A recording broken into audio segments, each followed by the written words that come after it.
வணக்கம். தமிழ் ஃபுட் கார்னர்ல கருவேப்பிலை தொக்கு பண்ண போறோம். இதனுடைய டேஸ்ட் பாத்தீங்கன்னா ரொம்ப நல்லா இருக்கும். கருவேப்பிலையில நிறைய சத்துக்கள் இருக்கு, உடம்புக்கு ரொம்ப நல்லது. இந்த தொக்கை ரெடி பண்ணி ஃப்ரிட்ஜில் வச்சிட்டோம்னா 15ல இருந்து 20 நாள் வரைக்கும் கெட்டு போகாம நல்லா இருக்கும்.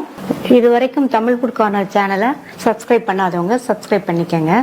இப்போ எப்படி பண்றதுன்னு பார்க்கலாம். கருவேப்பிலை தொக்கு பண்றதுக்கு இந்த பேன்ல 4 டீஸ்பூன் எண்ணெய் சூடாயிடுச்சு. இதுல 1/4 கப் தோல் உரிச்ச பூண்டை சேர்த்துட்டு இந்த பூண்டை 2ல இருந்து 3 நிமிஷத்துக்கு வதக்கிக்கலாம்.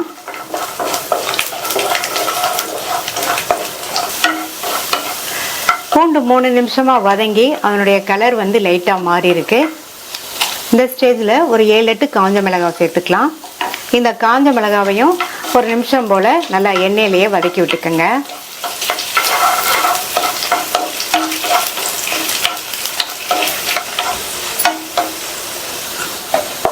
அடுத்து இது கூட ஒரு நெல்லிக்காய் அளவு புளியை இந்த மாதிரி சின்ன பீசஸ் ஆக்கி சேர்த்துக்கலாம். இந்த மாதிரி சின்ன பீசஸ் ஆக்கி சேர்த்துக்கங்க. இந்த மாதிரி சின்ன பீசஸ் ஆக்கிட்டோம்னா எண்ணெயில புளி நல்லா வதங்கிரும்.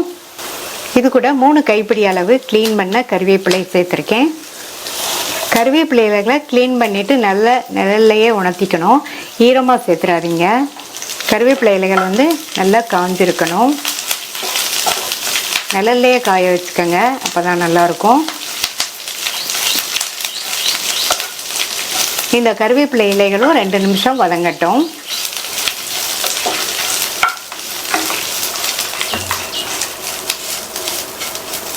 ரெண்டு நிமிஷம் வதங்கினா போதும்.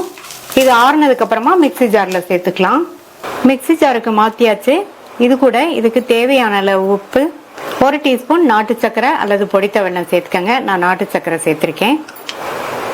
இதுல தண்ணி சேர்த்து நல்லா நைஸா அரைச்சிட்டு வந்துடலாம். அரைச்சாச்சு.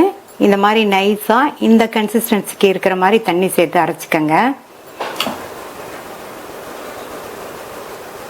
இந்த பேன்ல 4 டேபிள் ஸ்பூன் நல்லெண்ணெய் சேர்க்கிறேன். இதுக்கு நல்லெண்ணெய் தான் சேர்க்கணும், அதே மாதிரி கொஞ்சம் அதிகமாக தான் சேர்க்கணும். அப்போதான் இந்த தொக்கு 20 நாள் வரையும் கெட்டு போகாமல் நல்லா இருக்கும். எண்ணெய் சூடாயிடுச்சு. இதில் 1 டீஸ்பூன் கடுகு பொரிஞ்சதும் இதில் 4ல இருந்து 5 பல் பூண்டை லைட்டாக தட்டிட்டு சேர்த்துக்கங்க. இதை லேசாக வதக்கி விட்டுட்டு அரைச்ச கருவேப்பிலை பூண்டு விழுது சேர்த்துக்கலாம்.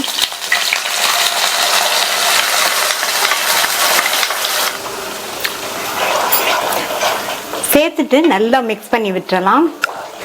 மிக்ஸ் பண்ணி விட்டுட்டு மூடி வச்சிருங்க. ஸ்டவ் லோ மீடியம் ஃப்ளேமில் இருக்கட்டும். இந்த கருவேப்பிலை தொக்கு நல்லா வதங்கி எண்ணெய் பிரிஞ்சு வர வரைக்கும் இருக்கட்டும். அப்பப்போ ஓப்பன் பண்ணி பார்த்து கிண்டி விட்டுக்கங்க. சிம்லையே வச்சு 5 நிமிஷம் ஆச்சு. நல்லா எண்ணெய் பிரிஞ்சு தொக்கு பதத்துக்கு வந்துருச்சு பாருங்க. கடைசி அதில் 2 டீஸ்பூன் நல்லெண்ணெய் சேர்க்கிறேன். அவ்வளோதான், சூப்பரா சுவையான கருவேப்பிலை தொக்கு ரெடி ஆயிடுச்சு. ஸ்டவ் ஆஃப் பண்ணிடலாம். இது சூடான சாதத்துல போட்டு பிசைஞ்சு சாப்பிட்றதுக்கு ரொம்ப நல்லா இருக்கும். அது தவிர இட்லி தோசைக்கு தொட்டு சாப்பிட்றதுக்கும் சாதத்துக்கு சைடிஷா வச்சு சாப்பிட்றதுக்கும் ரொம்பவே சூப்பரா இருக்கும். ட்ரை பண்ணி பார்த்துட்டு உங்க கமெண்ட்ஸை சொல்லுங்க. தேங்க்யூ.